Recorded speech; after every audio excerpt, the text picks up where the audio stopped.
What is up, everyone? It is myself, Jeff Black, Brandon Dick Cruz, my beautiful all lined up co-host, joining us today for episode 77, Why Carbs and Insulin Do Not Make You Fat.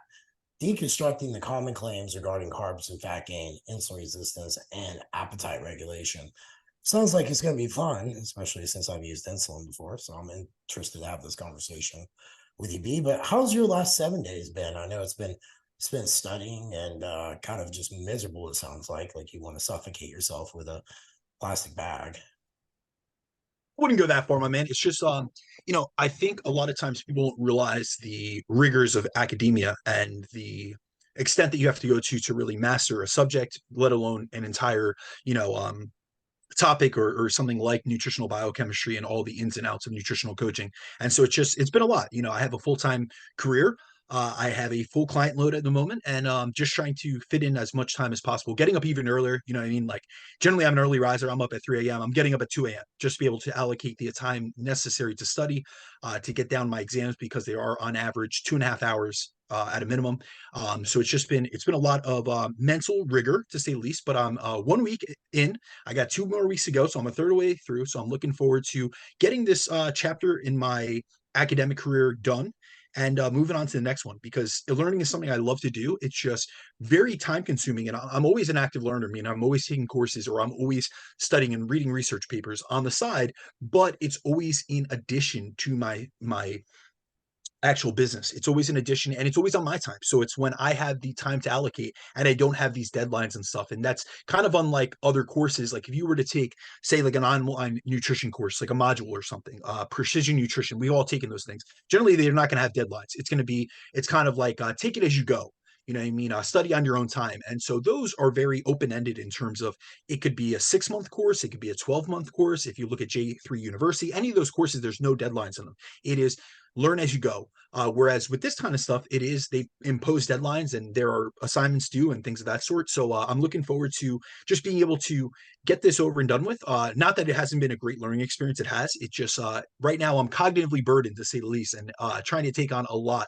And so I'm looking forward to knocking this out of the park and continuing to show up and be an educator in our space and really learning how to do so and even more articulate and, I guess, eloquent manner, because we're going to talk on a topic today, and I actually switched the topic for today's podcast last minute because it's a subject that I'm currently dealing with, a mental barrier with a new client of mine who has been really put under a lot of misinformation and disinformation. And so I wanted to cover this topic and really be able to educate people, because a lot of times it's really hard when someone doesn't have a background in nutrition, they don't have an education in this, and they're just going to social media or they're just going to YouTube or any of these outlets, and they're looking at those with either a large social media following or they're looking at someone that has a lot of likes, clicks, and gets a lot of shares. And it's really hard to delineate like good quality information from poor quality information. And really, it's very interesting. A quote that I heard, a very well-known researcher and someone that's immensely intelligent. His name's Greg Nuckols. He started a company called Stronger by Science. And what he said one time was that it's really easy to know when you are speaking with another individual. So you're one-on-one, Jeff, you're talking to, Sally Mae in the gym. It's really easy for Sally Mae to know, if she's a Gen Pop client, that you know more than her. However, it's very, very difficult when Sally Mae hears Jeff speak with another nutrition professional, when she knows that both of them know more of it on a topic than she does. It's really hard for her to distinguish which of the two parties that are both nutrition professionals knows more about a topic than the other. And so it's becomes more so where you start aligning yourself based on your biases and based on your previous beliefs and your personal anecdotes with the person. You kind of align yourself with the person that kind of speaks more towards what you can relate to. And often, our personal biases, especially before we get an education in nutrition, don't really align with what the research says, nor what we even see in practice. And so sometimes your people are they're really influenced by personal biases as well as confirmation bias. So when someone says something that they've experienced or they've heard someone else experience, it's like, that's it, that person's correct, and I'm going to follow their ideology and live and die by their words and by their claims and by the information that they put out. And that can really be misleading in many instances, and it could be self-limiting. So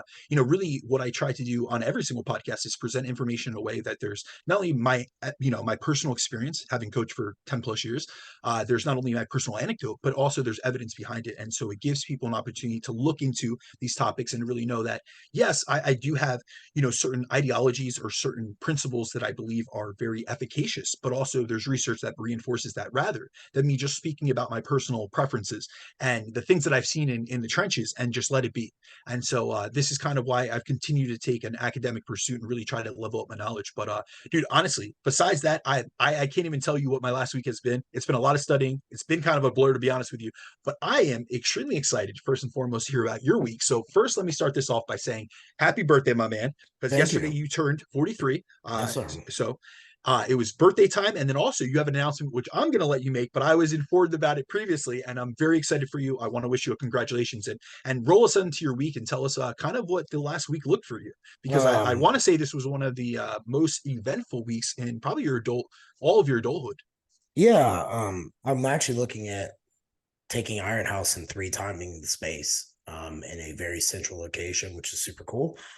So I've been continuing working on that. I'm learning a lot in business, like how to negotiate, how to really refine numbers, presentations. And then I am that was Wednesday. And then I'm on the board for young business professionals here in Nashville for like the local chamber in the town that my gym resides in, like Donaldson, Hermitage area. So got to participate in that and got to meet like 50 new people. So I don't know anyone's name anymore because I forgot them all. Then Friday, I got married, and so there was that. Nothing real exciting. That would just get we've been talking about it for a little bit. We were planning something in the spring and doing all the formalities, and then there we just started talking about it one morning, and we were like, let's just fucking do it. And that's how it came to be. We literally did like a drive-through wedding, Brandon. You would have been proud. It was over and done within 7 minutes, and there was no one bitching Holy there. Lord. Yep, just the kids, our moms, and that was it. And we actually went back to work. She had to work, and I had to work. So we did that. We did lunch together with the kids and everyone. And Sunday was my birthday, or Monday, sorry. And so I've just had a really good week, man. All things are good. Business is interesting. It seems like I get more and more confused people I talk to every day. So I'm interested to put together this episode with you. So let's get into it, man. So let's talk Absolutely. about why carbs and insulin do not make you fat, deconstructing the common claims regarding carbs and fat gain, insulin resistance, and appetite regulation. So some of the topics we have, a couple myths we're going to cover, kind of break them down from there, but let's get into the topic of carbs and insulin and the issues caused by incorrect claims being made about these topics, which is like, if you eat carbs, you get fat. If you have all these other disorders, carbs are bad for you, insulin, blah, blah, blah, blah. So we're going to really dive with it. So Brandon, let's talk about some of the common myths that we have stated about carbs and insulin. Do you want to get right into myth one, or do you want to kind of overview this real quick before we go?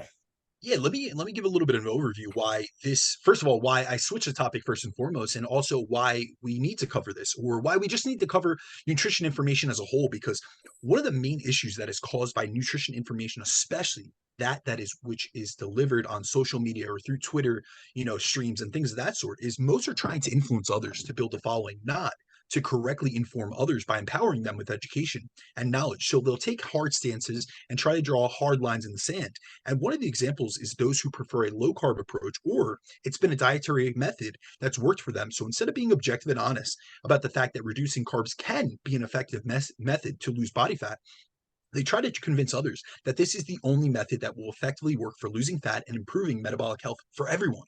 And this causes a lot of confusion, hyperfixation around food sources, especially, carbohydrates, and it also demonizes a macronutrient group and causes many to believe that carbs are inherently fattening and block fat loss from occurring.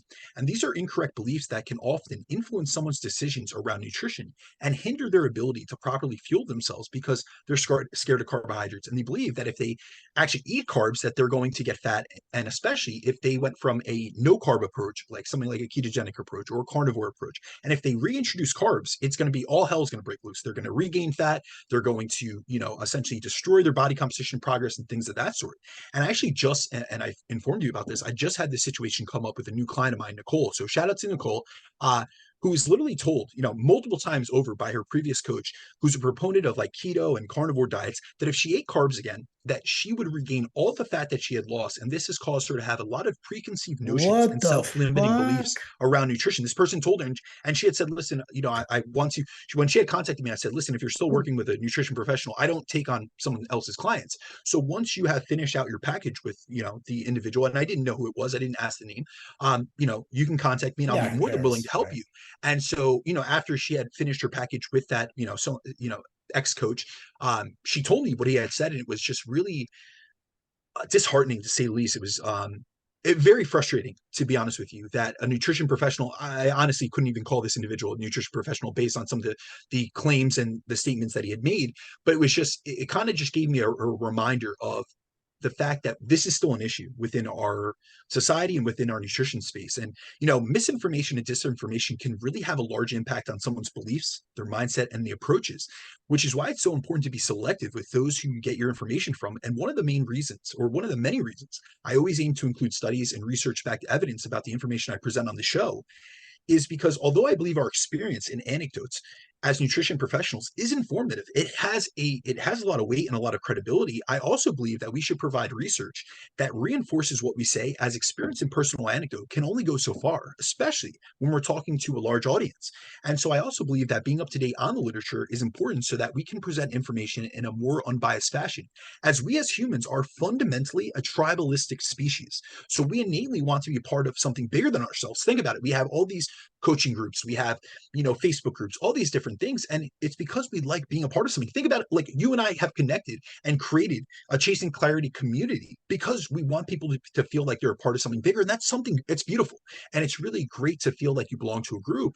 But this is also something that causes many individuals within the nutrition space to become aligned with specific diet camp, whether it be keto or carnivore or paleo or vegan, and endorsing just one method of approaching nutrition, which is why I never just align myself with one nutritional approach. There is no end all be all nutrition or dietary approach that's going to apply to every single client that we work with. And this causes individuals to be closed-minded when going about their diet strategy and clinging to an approach that has worked for them, and then they promote it as though it should work for everyone, including their friends, their family, and their clients. They're constantly talking about it. It's almost like the CrossFitter, where they're a fucking CrossFitter because they tell everyone about it. So it's like CrossFit's the end all be all, or no carb diets are the end all be all, or carnivore, or whatever it may be. And there's a major issue with that. And the major issue with that is that becoming dogmatic about a nutritional approach can cause a massive confusion among the general public and within social media, as there are so many fitness influencers and professionals who promote a singular approach as the be all end all, which can wrongly steer their clients and followers into following a diet that actually isn't right or applicable for them or their goals. And this often ends in that individual not getting the results they desired or thought that they would, based on the claims that they were sold by this fitness professional that they bought into, and thus they become discouraged with the process. And so we all have our own personal preferences due to our past experience. However, remaining objective and open-minded to other methods, approaches, and to an individual's needs and preferences is something we always need to prioritize and maintain. And so on today's episode, we're going to deconstruct many of the common claims about carbs and insulin in an effort to provide you guys with information that will improve your critical thinking skills. I'm not here to tell you if you should or shouldn't eat carbs, but I'm going to give you the evidence around a lot of these claims that you'll hear, people make. And so that you're going to have the skills that the next time you hear a keto zealot making claims about carbs that they don't substantiate with a high degree of evidence, you can better determine whether they're worth listening to or not. I'm not going to tell you, don't listen to them. I'm going to give you the evidence and the information to essentially give you guys a weapon to use against those that are going to spread misinformation and disinformation. You can decide to use it or not. However, it's going to be here, and it's going to be a resource that you guys can look back upon. Yeah, that was one thing when I was going through my keto stuff while I was in prep. The keto camp is very, very like dogmatic, very dogmatic. And a lot of it was misinformation. I knew it as a coach, but you occasionally found some gold stuff. So if you guys are looking for information on keto, a guy who's actually going to be speaking with us at a conference soon, Ben Azita, he has a book called The Keto Flex. It's a pretty good read. But let's get into that. I'm glad you kind of touched about that, B, because that side's very dogmatic. It's almost as bad as some of the bodybuilders on our side too, though. 100%. There is in every single camp, yeah, or in every single, I guess, community group or whatever it may be, we have those dogmatic individuals. And then there are those that are really balanced in their approach and that we can respect. So there are individuals in the keto, that align with keto, but understand that, that you can go through cyclical phases of keto, Yep. or that you could dip in and out of ketosis. But then there are others that say, if you eat carbs, you're not a part of our camp. You're not a part of our group. And it's almost Yep. like, dude, I utilize, for someone like yourself, you utilize keto and you find it efficacious at certain periods of time. But if you're in a Yep. building phase, you're trying to build muscle, you're not going keto. You know what I mean? Oh, And fuck so no. but with that being said, because you don't align with keto 365 days a year, 24/7, you're not pissing on ketone sticks every single day, year on and year out, you're not a part of their camp. And so it's really interesting when you see individuals that even agree with a lot of the statements that someone that is a proponent of an approach takes, that they get ostracized themselves, despite being on a similar wavelength as them. But because they don't align with every single thing that that person or that group espouses, that they are not considered, they're not part of the group think, and so they're not accepted into the community. So it's very interesting. Well, yeah, you're 100%. Let's get into this. Myth one: carbs contribute to fat gain as they can be easily converted into fat. That is bullshit. But let's break it down why it is bullshit. All right. So many people have been under the wrong impression that eating carbohydrates lead to fat gain. And in order to lose fat, that they will have to cut carbs out of their diet to do so. And the only way to gain body fat is to consume an amount of calories that are far in excess of your maintenance calorie requirements, which can be done through overeating any of the macronutrients, including both carbohydrates and fats. However, often individuals will claim that if you eat any amount of carbs, they'll be easily converted to fat and then stored as body fat, which shows that they have very little knowledge of nutritional biochemistry, as the process of turning carbs directly into fats is a much more energy costly and complicated process than most realize. In order for carbohydrates to be directly be stored as fat tissue, it would require what's called, it's a process called de novo lipogenesis to occur, which is the Mhm. process that converts carbohydrates into fatty acids, which could then be stored as fat. But we rarely see this occur in the real world. And there's a few reasons why this doesn't often, doesn't occur often, especially in real world settings and within individuals that we're working with. First, when we eat a high carbohydrate diet, our body ramps up what's called carbohydrate oxidation, meaning our body increases the amount of carbs that we burn per day. The carbs we don't oxidize and burn will then be stored as glycogen in muscle and liver, which we have hundreds of grams of storage capacity for, as the average person has a capacity to store 4 to 800 grams of carbs as muscle glycogen and 80 to 100 grams of carbs as liver glycogen. Second, when we examine the body fat of individuals, their body fat composition is almost the same as their dietary fat composition. So the fat you eat is the fat that you're storing on your body, not the carbohydrates. So the overwhelming majority of the fat we've stored on our bodies has come from our dietary fat intake. So the fat on our stomach or on our love handles or any other stubborn body fat area that you don't like hasn't come from carbohydrates themselves, but rather the fats in our diets, as fat doesn't need to go through a complicated biochemical process to get converted and stored as fat. Third, the process of converting carbohydrates into fat is an energy costly one and is much more inefficient than just storing dietary fat, as the body will always preferentially store dietary fat as fat tissue rather than storing carbohydrates in fat tissue. And a 1999 review, which looked at de novo lipogenesis in humans, found that although the enzymatic pathway for converting dietary carbohydrates into fat, aka de novo lipogenesis, is present in humans, when reviewing the evidence on this topic in actual human subjects rather than in animal models, they found that the eucaloric replacement of dietary fat with carbs does not induce de novo lipogenesis to any substantial degree. They also concluded that de novo lipogenesis is not the pathway of first resort for added dietary carbohydrates in humans. Under most dietary or normal dietary conditions, the two major macronutrient energy sources, meaning carbohydrates and fat, are therefore not interconvertible currencies, meaning carbs are not converted into fats to be stored as body fat, and fats are not converted into carbs to be stored as glycogen. And this is because DNL is a very complicated and energy inefficient process.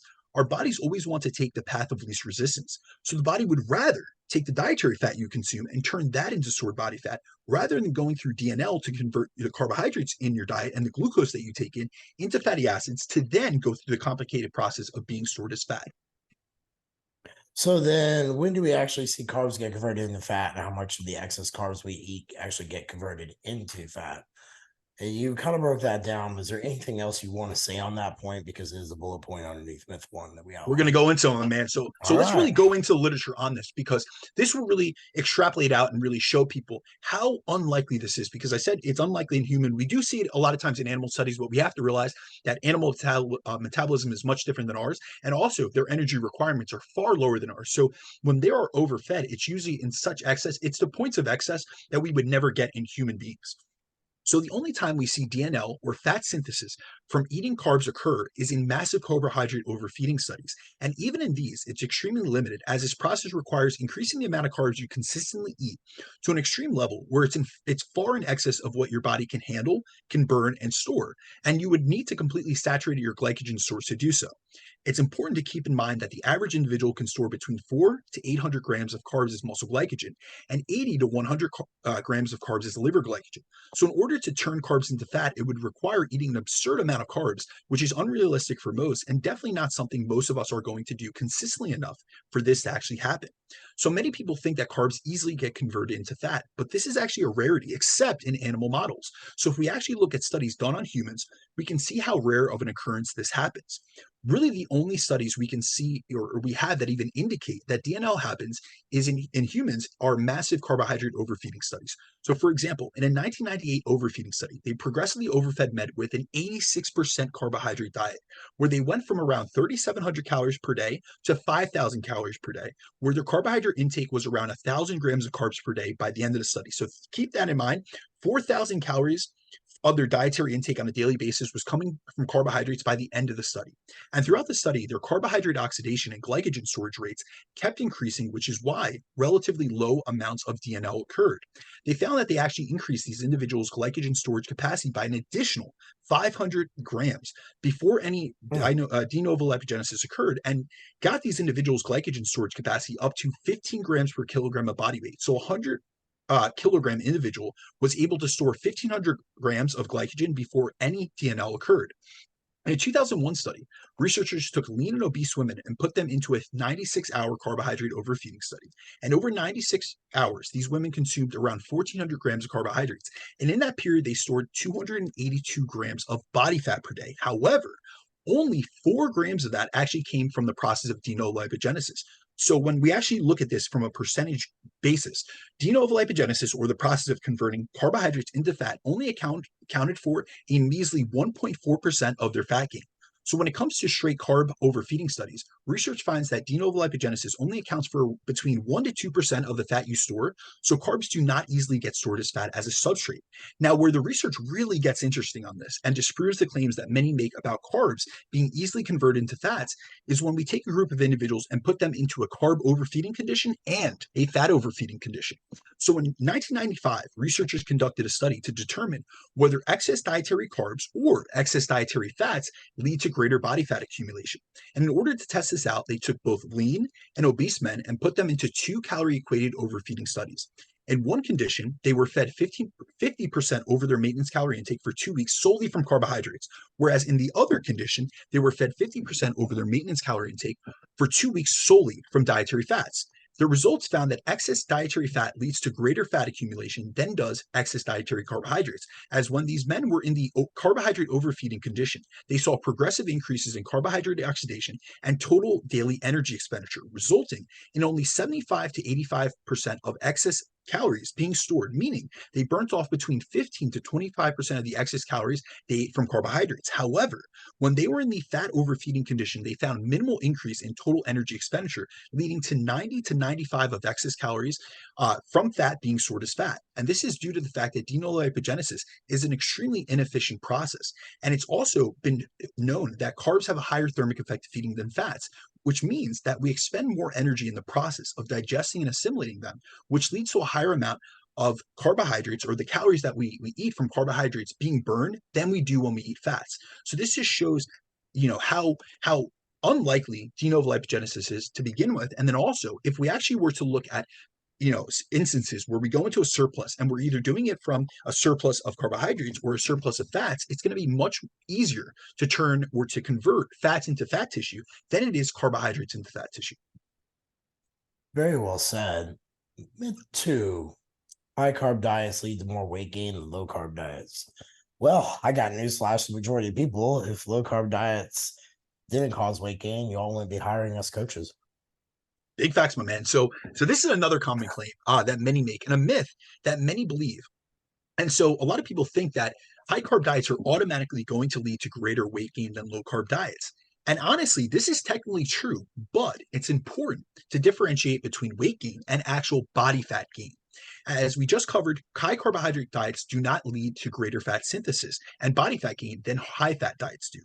However, following a high carb diet will lead to a higher body weight than following a low carb diet, but that increase in body weight comes from the addition of lean mass in the form of glycogen, not from the addition of fat mass, as glycogen storage is actually part of our fat-free mass. So glycogen is a storage form of glucose that is stored in our muscle tissue and our liver and can be readily mobilized and accessed for energy. Liver glycogen's main role is to maintain our blood glucose levels, and muscle glycogen's main role is to fuel higher intensity activities and muscular contractions. So these are both beneficial storage depots of energy. And research finds that on average, we can store between 7 to 10 grams of carbs as glycogen for every kilogram of body weight, although this number can go up to 15 grams of carbs per kilogram of body weight when we're overfeeding on carbohydrates. So when we look at glycogen storage capacity in the average person, we see they can store between 80 to 100 grams of liver glycogen and 400 to 800 grams of muscle glycogen. But I think it's important to keep in mind that for every gram of carbs that we store as glycogen, it pulls 3 to 4 grams of water with it, which is often what trips up a lot of individuals when I increase their carb intake and they see their scale weight go up, as they automatically associate that increase in scale weight with an increase in fat gain. But this isn't the case at all. So I often have new clients come to me who have been underfueling and undercarbing themselves for years and are dealing with symptoms of low energy availability, such as fatigue, lack of energy, non-existent pumps in the gym, poor training performance, high cortisol levels, and downregulated thyroid production as a result of, under consuming calories, but also under consuming carbohydrates. And many of these clients happen to be women, and they're honestly scared to eat carbs because they believe that carbs will make them fat, but they're also dealing with menstrual cycle dysfunction or amenorrhea and have extremely downregulated sex hormone production due to not having had a regularly functioning menstrual cycle in years. And one cause of that is being in a state of low carbohydrate availability, which decreases leptin levels and signals to the hypothalamus in the brain, which controls sex hormone signaling and production, that they're in an energy deficient state. And this is something we covered in our relative energy deficiency podcast, as well as our hypothalamic amenorrhea podcast. And so one way to help improve their symptoms and their sex hormone production is to reintroduce carbs into their diet, which will cause weight gain. But I find that explaining how much their weight can increase just due to replenishing their glycogen stores really helps them realize that this is a necessary part of the process. First of all, it's a natural part of the process, and it doesn't mean that they're gaining fat. So as I stated earlier, the average person can store between 80 to 100 grams of liver glycogen and 4 to 800 grams of muscle glycogen. So if we go in the middle of that range and have, the average person, increase glycogen storage capacity by 90 grams of liver glycogen and 600 grams of muscle glycogen, that's 690 grams of glycogen storage, which comes out to over 1.5 pounds. But then we also have to account for 3 to 4 grams of water that we pull with it. So say that we store an average of 3.5 grams of water for every gram of glycogen we store. So we have to take that 690 and multiply it by 3.5, which comes out to 2,415 grams, which is 2.4 kilograms, or this would actually come out or equate to 5.3 pounds, plus the 1.5 pounds, which equals 6.8 pounds of extra weight just from glycogen and its associated water. So increasing your carb intake will increase scale weight. So we have to realize that this is par for the course. So for instance, if I take a client and I increase their carb intake by 100 grams of carbs, this would increase their scale weight by 500 grams on average due to the water that comes along with these carbs. So they will wake up the next day a 1 pound heavier. But let's think about this logically.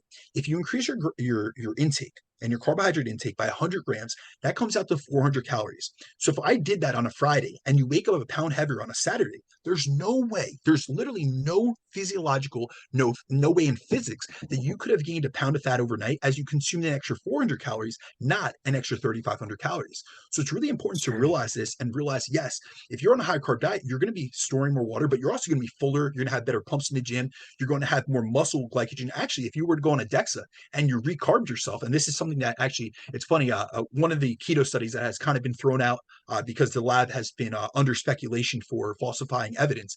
They did a keto versus a regular mixed diet study. And what they did was, it was 8 weeks. It was a training study to see what would yield better muscle gain. And what they did was like 8 weeks of ketogenic dieting versus 8 weeks of regular dieting. And then they did a week-long carb up for the ketogenic group. So they actually gained the same amount of lean mass as the regular mixed diet group. However, they had restored all their muscle glycogen. They actually had increased all their lean body mass just through that carb load. And so it was kind of falsifying the evidence, because we can see a very rapid increase in lean body mass on a DEXA or a BIA just through the addition of carbohydrates. All right, let's get in the last one then. We're actually not the last one, myth 3, kind of like on the same line, I guess. high carb diets are less effective for fat loss than low carb diets. I think you went into earlier, we were talking about how you basically modulate the metabolism with carbohydrates. And a lot of people think that low carbohydrates is the only way to diet. And I'm here to say that both are correct. It just depends upon the context of what you're trying to do and where you're at. And there's a lot of the X, Y's, and Z's that a lot of people don't know that go into it. So, what are some ways, or what would we like to talk about, I guess, based upon the research that you found on Yeah, why there's absolutely. a difference between the two? All right, so there are many that are under the impression that low carbohydrate diets are superior for fat loss and that utilizing a high carb approach isn't as effective for fat loss as it would be if they utilize a low carb approach. And although this is a myth which has been disproved many times over by a ton of research, it's a claim that's been perpetuated for years for a multitude of reasons. So, first and foremost, in the short term, so over the course of the first few weeks of fat loss phase, utilizing a low carbohydrate approach will lead to greater rates of weight loss than a high carb approach. But it's important to note that we're talking about a greater initial loss in scale weight, not actual body fat. And this is because just like we can store multiple pounds of glycogen and water in our muscle and our liver when we eat carbohydrates, when you go on a low carbohydrate diet and then you deplete your glycogen stores, you will lose both the glycogen and water that's stored in these tissues. So it causes a very rapid loss in body weight. However, after the first few weeks of being on a low carb diet or a ketogenic diet, you'll notice that your rate of weight loss or your weekly rate of weight loss will drastically slow down. And that's actually a better indication of your actual calorie deficit that you've created and the rate of body fat that you're losing on a weekly basis. And this reason, in and of itself, causes a lot of dieters to perceive that they respond better to low carb diets because they see their weight go down Mhm. rapidly at the start of the fat loss phase. And that's also one of the reasons we have so many personal anecdotes out there about low carb diets being superior for fat loss. Also, another reason why this myth has become so prominent is because in the early studies comparing low carb versus high carb diets for fat loss, the low carb diets often had a much higher protein intakes. And since protein is the most thermogenic macronutrient we can eat, this skewed the results of some of those early studies in favor of the low carb diets. As the fact that they had those on a low carb diet utilizing a much higher protein intake, it led them to burn more calories through the thermic effect of feeding. So they were essentially netting out less calories from their diet and creating a larger calorie deficit due to their higher energy expenditure than those who were utilizing a higher carb yet lower protein diet. And lastly, another reason why this myth is still out there is because of the link between carbs and insulin. So, carbs increase insulin production, and many think of insulin as a hormone that promotes fat storage and increases hunger and appetite. So, many will reduce carbs to reduce insulin secretion and think it'll yield better fat loss. But that's actually not what's seen when calorie and protein intakes are equated across both dietary approaches. So then, what type of fat loss outcomes do we see when we compare calorie and protein equated when high carb versus lower carb? Yeah. So if the claim, that carbs increase fat storage and reduce fat loss due to releasing insulin were true, then when we'd compare calorie and protein equated hypocaloric diets, meaning being in a deficit, we'd see greater losses in body fat in those on the low carb diet, as a low carb diet leads to lower levels of insulin secretion than a high carb diet. So all we have to do to see if this is actually true is to look at controlled trials comparing low carb diets to high carb diets, where both groups are put in the same calorie deficit and given the same protein intakes, with the only difference being their fat and their carbohydrate intake. And the past 10 years, we've had multiple well controlled randomized control trials that have done just this and have tested both diets head to head to see which provide a greater fat loss advantage. So, for instance, in a 2015 study by Dr. Kevin Hall entitled Calorie for Calorie Dietary Fat Restriction Results in More Body Fat Loss Than Carbohydrate Restriction in People with Obesity, researchers put participants into a crossover trial where each person went through two diet conditions that were calorie and protein equated, and both were done in a metabolic ward, so every meal was provided to them and calorie and macro accounted for. In one condition, they had participants follow a high carbohydrate, low fat diet, and in the other condition, they had participants follow a low carbohydrate, high fat diet. When it came specifically to body fat loss, they found significantly more fat loss when participants were in the high carb, low fat diet condition than on the low carb, high fat condition, and also found a larger reduction in 24-hour energy expenditure when participants were on the low carb diet as compared to the high carb diet. So they were burning less calories per day in the low carb arm. Then, in a 2016 clinical trial from the National Institute of Health, researchers wanted to test the carbohydrate insulin model of obesity, which is the theory that habitual consumption of high carbohydrate diets sequesters fat within fat tissue because of insulin and results in less body fat loss as a result. So they set up a study to test this because if the carbohydrate insulin model of obesity was true and factual, then using a calorie equated exchange of dietary carbohydrates for dietary fat would lead to greater losses in body fat. So in this study, they took male participants and put them into an 8-week metabolic ward study that used a crossover design. For the first 4 weeks, they dieted using a high carb diet, eating 300 grams of carbs per day, and then they switched them over to a ketogenic diet where calories and protein were matched from the high carb diet. However, the only difference here was their fat and carb intake, as when they were transitioned from the high carb diet to the ketogenic diet, they were only eating 30 grams of carbs per day.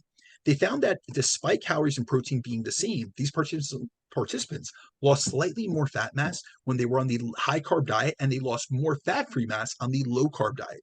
And these greater losses in body fat were found on the high carb diet, despite the fact that insulin levels were about 50% lower when they were on the low carb diet than on the high carb diet. So if the secretion of insulin from eating a high carb diet did hinder fat loss like many claim, then there would be no way that a high carb diet could match the results of the low carb diet, let alone actually lead to significantly greater losses in body fat.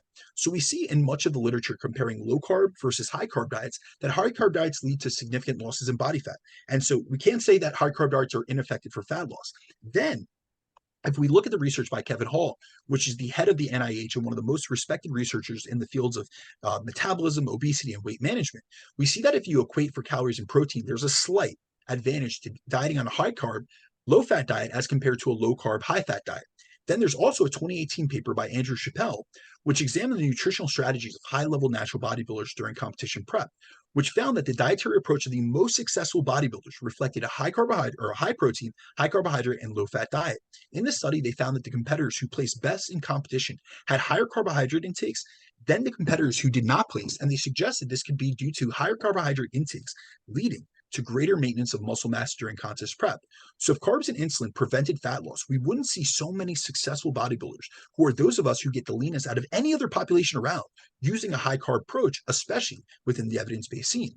And then just to put the nail in the coffin a little bit further on this claim, and the claim around the fact that people think that high carb diets are inferior for fat loss than low carb diets, we can look at the systematic review and meta-analysis done that compared the effects of diet and macronutrient composition on body weight, body fat, and metabolic outcomes. In this 2017 systematic review and meta-analysis, researchers analyzed 32 control trials that were dieting studies comparing low carb versus high carb diets when calories and protein were equated. And the results of this systematic review and meta-analysis found that both losses in body fat were greater and increases in energy expenditure were higher with the high carb diets as compared to the low carb diets. And if you actually looked into this study, I've went through this study many times over the years, but if you actually were to go through the supplementary files in the study, rather than just looking at the abstract, and you were to look at the forest plot that charts out all 32 of the studies included in their analysis and the results, you'll see that 17 of the studies found that the high carb, low fat diet led to greater losses in body fat, whereas only 2 of the studies found that a low carb diet led to better body fat loss, and the rest found equivalent outcomes between both dietary approaches. So if carbs and insulin were really the reason why people can't lose body fat, we wouldn't have 30 out of 32 controlled dieting studies showing better results or equivalent results from high carb diets as compared to low carb diets when calories and protein are equated. So we always have to take that into consideration, that we have to have an even matching between protein and calories, because those are the 2 biggest vectors when it comes to losing body fat. But when those things are equated, it doesn't matter if you go with a high carb or low carb approach, you can effectively lose body fat in either case. So the claim that you cannot lose body fat effectively on a high carb diet is completely debunked. Let's get into myth 4. Carbs increase hunger and promote overeating through spiking insulin. Dun, dun, dun, dun, dun, dun, dun. All right. So another claim that many low carb proponents have made over the years is that eating carbs will spike insulin, which will increase hunger. And they also will claim that in between meals, when your blood glucose levels go down, it'll drive up hunger and promote overeating, which is one of many reasons that they claim that carbs are inherently fattening. And this has been tested in research, and we do not see that increases in blood glucose and insulin values that come as a result of eating carb-containing meals increase hunger. If anything, we actually see the opposite relationship, where many foods that cause a high insulin response are actually more satiating and lead to lower calorie intakes, not higher calorie intakes. So we also have multiple clinical trials that look at the effects of a high carb versus high fat meals on satiety. So for example, in a 1999 study, researchers compared the effects of a high carb breakfast versus a high fat breakfast on feelings of fullness and then also subsequent calorie intake. And in this study, they took participants and fed them 4 realistic sized calorie equated breakfasts on different days. On 2 of the days, they received a high carb breakfast, and on 2 of the days, they received a high fat breakfast. Then after each breakfast, they had participants complete appetite and fullness ratings and tracked their subsequent calorie intake for the rest of the day. They found that the high carb breakfasts led to greater feelings of fullness, less hunger throughout the rest of the day, and were associated with lower calorie intakes for the rest of the day, whereas the high fat breakfasts were found to be less satiating and led to greater calorie consumption across the day than when they consumed the high carb breakfast. And these were in the same individuals. So when comparing both conditions, they found that the average total calorie intakes were significantly greater when these participants ate a high-fat breakfast as compared to a high-carb breakfast, which led them to conclude the results confirm the relatively weak satiating power of fat-rich meals observed in controlled laboratory-based studies and indicate that a carbohydrate-rich breakfast may assist weight control efforts by maintaining fullness. In a 2003 study now, researchers compared a high-carb meal with a high-fat meal, where both were equated for calories and protein. They found that when healthy women ate a high-carb meal as compared to a high-fat meal, it led to significantly greater decreases in the hunger hormone ghrelin, and they experienced significantly greater suppressions in hunger and appetite as compared to a calorie-equated high-fat meal. Then in a 2009 study, that they found that the hunger hormone ghrelin was suppressed more, the satiety hormone PYY was increased more, and appetite was suppressed more with high carb meals as compared to high fat meals, which they suggested meant that there was an impaired ghrelin response after high fat meals that led to decreased satiety in both lean and obese adults. Then in a 2008 study, researchers compared the effects of carb-dominant and fat-dominant meals on short-term and long-term ghrelin levels, and found that carbs had the greatest ghrelin suppression in the short term and beat out fats in the long term as well. And fat had the least suppression on ghrelin and provided the least satiety. And so really what we see in this is that both short-term and long-term, carbs are beating out fats when it comes, despite the fact that they increase insulin, they're beating out fats in terms of the satiety level. Then in a literature review on the topic of high carb and high fat intakes and their effects on energy balance, researchers suggested that because carbohydrate dominant foods have a lower calorie density than fat dominant foods, and because of their greater satiating capacity, the intake of high carb foods are likely to be more self-limiting and to result in lower calorie intakes than the consumption of high fat foods. And in a review on the role of energy density on intake of fat and carbohydrates in the diet, researchers suggested that high fat foods may be overeaten as compared to high carb foods for two main reasons. First, fat is overeaten because it affects satiety and satiation less than carbohydrates. And the high energy density of fat facilitates its overconsumption. So support for this view comes from studies in which energy density significantly influenced intake when both the macronutrient composition as well as the palatability of test foods were matched. So for example, when individuals were fed diets varying in energy density and could eat as much food as they liked, they ate the same amount of food by weight. However, their calorie intakes varied drastically with energy density. So when consuming fat-rich foods, they consume significantly more calories than carb-rich foods, as fat has almost, or actually more than twice the calorie density as carbohydrates. So overall, the claim that carbs aren't satiating and that they lead to overeating is not something that's substantiated by the research on this topic. And it's not something that we even see in the real world either, as if we compare common fat and common carb sources that many will consume in addition to their protein meals, protein-rich meals, we experience vastly different effects on our hunger and appetite. So for example, something that's simple to really visualize is if we were to add 200 calories to a meal from potatoes and compared that to 200 grams or 200 calories from olive oil, the vast majority of individuals will feel far fuller from 200 calories from potato than they would from oil. Or if you were to say take 150 calories from a carb-rich fruit source like strawberries and add that to a protein shake, that's going to give you far greater satiety than if you were to add those same 150 calories from a nut butter. So these are common things that we see and practices that we go through, and we experience this day-to-day life. But because there's many claims between insulin and blood glucose and all these claims with insulin spiking and hunger and all these passive overeating, claims, people believe these things, but that's not what we see in the evidence, in the literature, nor in day-to-day life. So there's really evidence that shows that insulin might actually act as an appetite suppressing hormone based on all that? There is a ton, my friend. So it's interesting because one fact about insulin that few acknowledge or even realize is that it's actually an appetite suppressing hormone. So when we eat foods that secrete insulin, it actually lowers our hunger levels and increases our satiety. And this is something we repeatedly see in the literature. So for example, in 2007, researchers conducted a meta-analysis to look at the associations between post-meal insulin and blood glucose responses, appetite, and calorie intake in both normal weight and overweight individuals. The results found that in normal weight individuals, there was a positive relationship between insulin secretion and satiety, meaning the greater the insulin secretion a food source caused, the greater impact eating that food had on suppressing hunger and increasing satiety. However, this linear relationship between insulin secretion and appetite suppression was not as strong in overweight individuals. And the researchers suggested this was because these overweight individuals were most likely insulin resistant. And insulin resistance doesn't just occur at the level of the muscle in the brain, but it can also occur at the level of the central nervous system in the brain. So essentially what we're seeing is that these overweight and insulin resistant individuals with their brains, they weren't as responsive to insulin and they had a blunting to the satiety signal it provides, which is one of the several reasons why obese individuals have poor appetite regulation.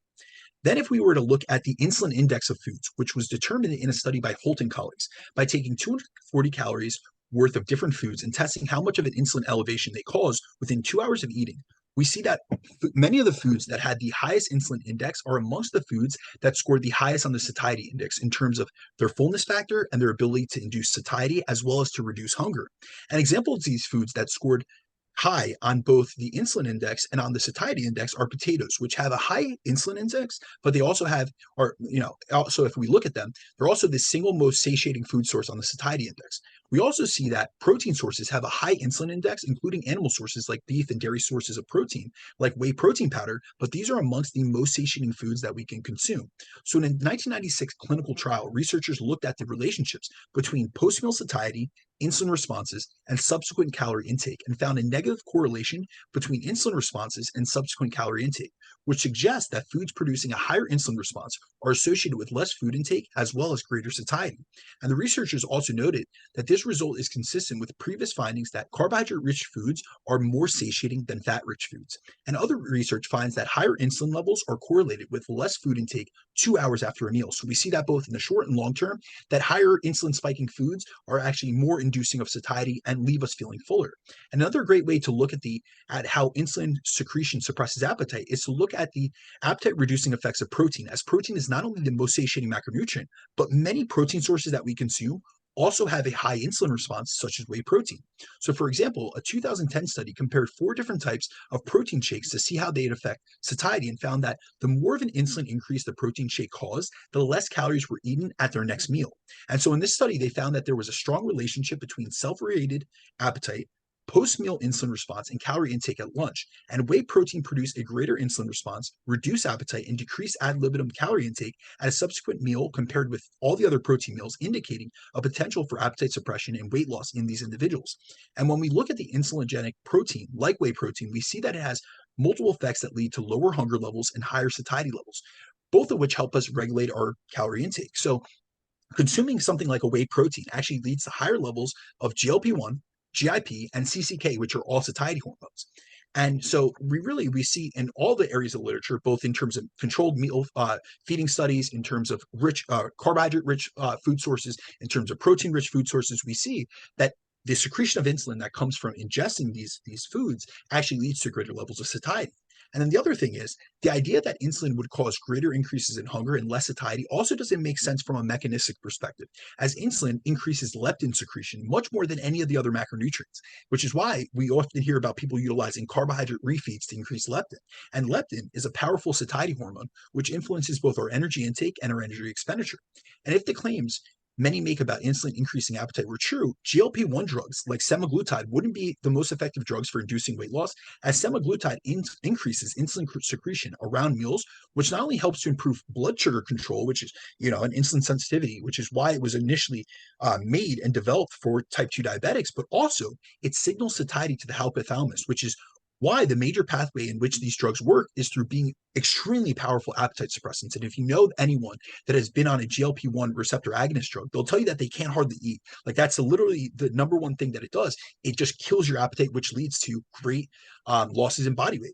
And if all that evidence isn't enough for anyone out there, let's look at the most well-controlled metabolic ward study we have comparing high carb versus ketogenic diets, when participants are able to eat to fullness with absolutely no calorie intake restriction to see how they stack up against one another. So in 2021, Hall and colleagues conducted a metabolic ward study to test the carbohydrate insulin model of obesity, which posits that high carbohydrate diets lead to excess insulin secretion, thereby promoting fat accumulation and increasing someone's calorie intake. So if this was true, low carbohydrate diets would be predicted to reduce someone's natural calorie intake as compared to low fat, high carbohydrate diets. And so this was a crossover trial, meaning each participant went on one of two diets for 2 weeks and then crossed over so they followed the opposite diet for 2 weeks to compare the effects of each diet on an individual's calorie intake. At the end of the study, they looked at body comp metrics like total fat loss, energy expenditure, and energy intake. And when the subjects followed the high carb, low fat diet, they ended up eating almost 700 calories less per day than when they followed the high carb ketogenic diet or high fat ketogenic diet approach, where they ate 700 calories more per day. And this is a massive difference, especially when you consider the fact that these were the same individuals and in both conditions, they ate to fullness. What's really interesting about this study is that when they first proposed this study design and prior to the results being actually released, many assumed that the high fat diets would lead to greater satiety due to the claims that fat lowers appetite. So many expected individuals to eat less on the ketogenic diet as compared to the high carb diet, especially because if we think about what high carb diets do, they increase insulin, which supposedly drive appetite. Well, the high carb diet actually led to 60% more insulin being secreted. So if insulin was involved in driving appetite and fat gain, they would have eaten more and gained fat, but that's actually the opposite of what happened. So on the ketogenic diet, not only did they eat more calories per day to reach the same level of fullness, but they also saw greater losses in fat-free mass and an increase in nitrogen secretion. So some of that fat-free mass was from losses in body proteins, aka muscle. So despite being at maintenance calories, they lost more muscle. And the research group proposed that this is because insulin levels were so low in the ketogenic diet that they didn't get the anti-catabolic benefit of carbs. So overall, insulin is an appetite suppressing hormone, which can help us make us feel fuller and helps with appetite regulation and hunger management. So all the evidence we have disproves these claims that you would actually get more hunger and less satiety from carbohydrates due to the fact that it increases insulin. Because regardless of where we look at it, if we just look at carbohydrates in isolation and we look at carbs versus fat, they're more satiating than fat. And then if we actually look at insulin, it actually works as an appetite regulating hormone, which actually decreases hunger and leads to less calorie intake or lower calorie intake over both the short term, meaning on a meal to meal basis, as well as a longer term basis. All right, then. So then, does eating carbs actually cause insulin resistance? I mean, I can see where that's easily said, but I think it's a lot of if people eat a heavy carb diet and don't do shit, they're probably looking at a no good situation. But if you're active, it's not so much a bad thing depending upon the activity. But let's break it out, man. 100%. Yeah. So this is a common question many have because they want to essentially the claim or the question is if carbs independently cause insulin resistance due to their impact on blood glucose levels. And despite the claims you may have heard on this subject, insulin resistance doesn't come from someone's carb intake. The primary cause of insulin resistance is excess calorie consumption, leading to energy toxicity at the cellular level. And this excess calorie intake increases body fat accumulation, oxidative stress, and inflammation, which all increase the degree of insulin resistance someone develops. So if you have too much energy coming into a cell, too many calories coming in, you're overeating. It'll become resistant to it as there's a limit as to how much energy our cells can take up and store. And it's important to note that this excess energy, aka calories, can come from all the nutrients, not just carbohydrates, which is why we see in controlled trials that consuming too much dietary fat can induce insulin resistance by itself. So, for example, in a 2001 study, researchers concluded that dietary fat per se could induce insulin resistance independent of obesity. And this has been seen both in short-term and long-term high-fat feeding studies on humans. So in 2017, researchers looked to examine the effects of a single day of high-fat overfeeding on whole-body insulin sensitivity. And in order to test this, they took young, healthy adults and had them perform an oral glucose tolerance test before and after a one-day period of overfeeding. And during the one-day overfeeding period, they had them increase their intake by 78% over their daily calorie requirements. So say that their maintenance calorie intake was 2,000 calories per day. A 78% calorie surplus would mean that they ate around 3,600 calories, a little under 3,600 calories that day, which isn't really that far-fetched at all. If you go from 2,000 calories, you have a blowout on the weekend, I guarantee you get to that 3,600 calories.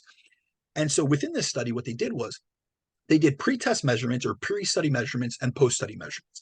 And they measured their fasting and postprandial plasma concentration of glucose, insulin, fatty acids, and triglycerides. And in this study, they found that just one day of high-fat feeding increased the post-meal glucose area under the curve by 17.1%. It increased insulin values by 16.4% and decreased whole body insulin sensitivity by 28%. That was just one day of overfeeding on fats. So many who are under the impression that carbs cause insulin resistance believe that the best way to improve insulin sensitivity is to cut out carbs from the diet, which is where we can look at the effects of low carb versus high fat diets on improving markers of insulin sensitivity and glycemic control. And one of the best studies to look at to see if this is the case is the DietFit study, as this is the largest randomized control trial to date that has compared a high carb versus a low carb diet and measured not only weight loss, but improvements in metabolic health. So in this study, they took participants and tested their insulin sensitivity status. And then what they did was they characterized them as being either more insulin resistant or more insulin sensitive. And then they put them on either a high carb or low carb diet for a year. Those on the high carb diet had 57% of their diet coming from carbs and 21% coming from fat. So this was a predominantly carbohydrate rich diet. And then those on the low carb diet had 22% of their calories coming from carbs and 53% coming from fats. And they were both in calorie equated diets, meaning they both were in the same deficit. And the results found that there were no significant differences in weight loss between diet types and regardless of insulin resistance status. They also found that when it came to improvements in markers of insulin sensitivity, fasting insulin decreased on both the low carb and the high carb diet, but there was not a significant difference between either dietary approach. Fasting glucose decreased in both diet conditions, and insulin area under the curve came down about the same in each group.